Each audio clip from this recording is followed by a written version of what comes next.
Siamo con Tony Fisco, collega giornalista di Teleradio Sciacca. Purtroppo una brutta notizia per l'emittente, un'emittente storica che ha informato per tanti anni il territorio di Sciacca, non solo della provincia ma anche siciliano. Tony, cosa sta succedendo nella vostra azienda?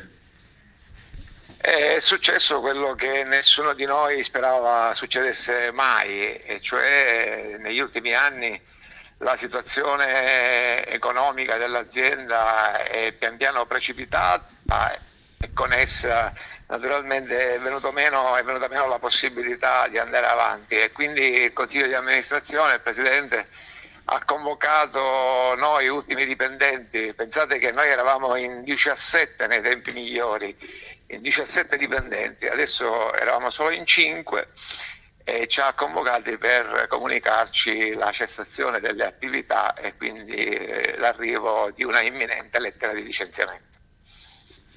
Ovviamente è un percorso, ti parlo anche come collega, che moltissime televisioni stiamo attraversando, perché le attuali condizioni di mercato, le condizioni purtroppo anche che ci sono state imposte per poter veicolare i nostri segnali. Prima le emittenti avevano i propri apparecchiature, i propri trasmettitori, ora dobbiamo essere veicolati dalla RAI. Insomma, tutti costi che chiaramente porteranno al funerale anche di altre emittenti.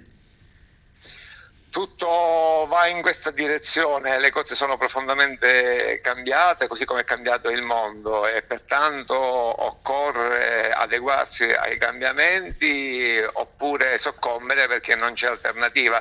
Non si è più nelle condizioni di fare la televisione locale così come si faceva 20 anni fa. Adesso c'è una pluralità di mezzi di comunicazione a disposizione tramite internet, i siti, i social e il gran numero di canali che sono aumentati sui nostri televisori, sui nostri schermi.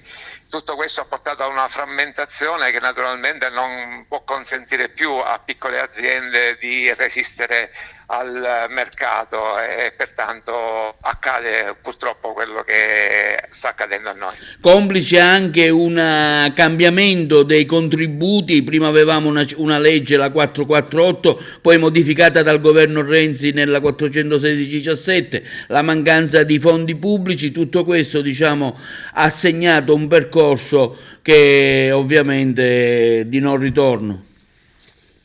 Sì, sicuramente sì, ha messo tutti in una situazione di difficoltà, e sai, io parlo da giornalista.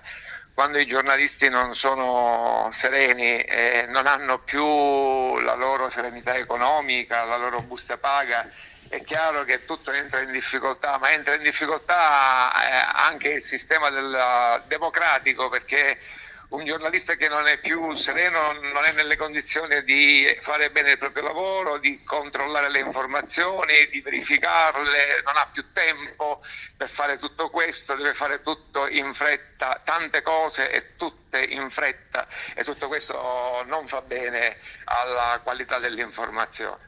Da parte nostra la massima solidarietà a te, a tutti i colleghi della redazione, al Consiglio di amministrazione, a tutta Teleradio Sciacca, insomma una voce che mancherà al nostro territorio.